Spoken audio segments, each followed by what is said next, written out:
Yung ginagawa ko mga trabaho ko, basta gusto ko lang. Kita ko man, no. At saka, JC Lion, ako lang Pilipina dito sa trabaho ko. Ako lang.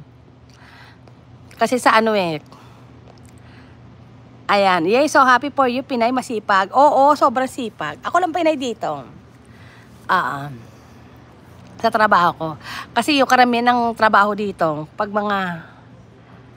sa mga office, sa mga ganoong trabaho, bihira yung mga Pinay. Ang mga Pinay karamihan dito, mga nurse, sa mga ospital, ayan. Nagtrabaho din naman lang ako sa ospital. Doon talaga, which is marami naman talagang Pinay, pero mas marami ka talaga mamimit pag talaga mga ganun yung mga trabaho nila. No need ko mag-work, gusto ko lang talaga. Oo, hindi. Maganda talaga mag-work ka para may sarili kang pera. Oo. At saka munta mo, mag-retired ka, di ba? May sarili kang retirement. Oo, hindi ka aasa sa asawa mo. Oo. Which is yung asawa naman natin mabait, na kaya ka naman suportahan for the rest of your life. O, diba? O, iba pa rin. Oo. Hindi naman natin iisipin, pero paano kung mauna sila? O, diba? Paano pagdating ng panahon kung nauna sila, nawala, umaasa ka lang sa kanila, so wala ka na rin.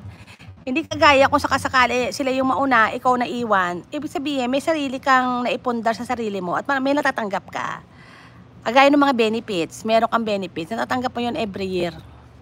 Ayan, Tams Lab, Probinsya OFW, thank you so much po. Oo, ganun talaga yun, totoo yun.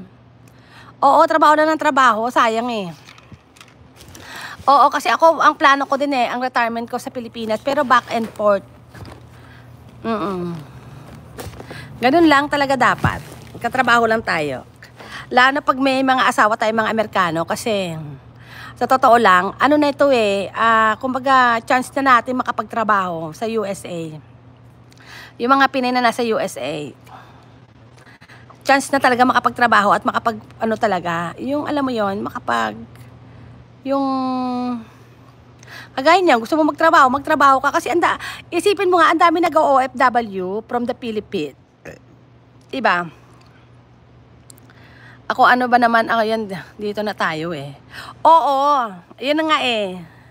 Diba? Hindi mo pa alam kung may iniwan pa sa'yo yan. O, diba? Hindi mo pa alam kung may iniwan pa yan sa'yo, na ipamamana sa'yo, diba? Eh, paano kung wala? Ang dami ko kaya minsan na alam na namatay yung asawa, walang iniwan doon sa asawa. Oo, walang iniwan. Kawawa yung babae.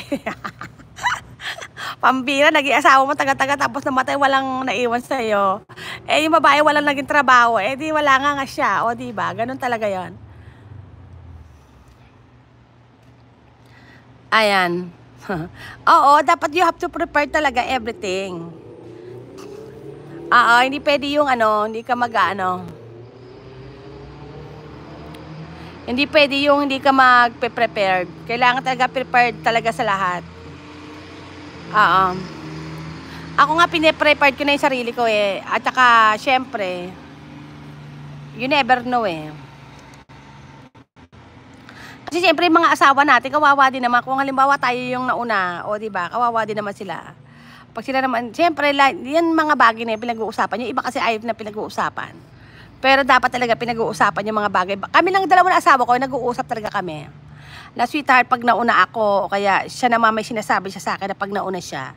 So, alam na namin, kung sakaling mawala ako, alam niya na yung gagawin niya.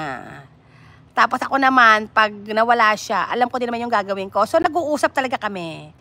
Kung anong meron, kung ano ang meron, at kung ano yung gagawin namin sa isa't isa, kung sakali. Kasi hindi naman kami pwedeng, di ba, meron talagang una talaga mauuna at meron talagang susunod. O, di ba? Pinag-uusapan talaga dapat yan habang buhay pa. Isipin mo nga, baba ang sahod ko pero malaki na yung sa Pinas. That's nice. Palit pa kaagad? Ay, hindi na ako mag-aasawa. Oo, hindi na. Pag yung asawa ko nawala, hindi na ako mag-aasawa. Siguro magbo-boyfriend ako, oo. Boyfriend lang, pero mag-aasawa hindi na. Ayan. Kasi mahirap magsimula magsalita eh. Siyempre, di ba? Sa ganda ko ba naman na to, pwede ba ako hindi maliligawan? Siyempre, maniligawan talaga ako. Sabihin, hanggang boyfriend na lang, pero yung mag-aasawa pa ako, hindi na. Ba't pa ako mag-aasawa? Ayan.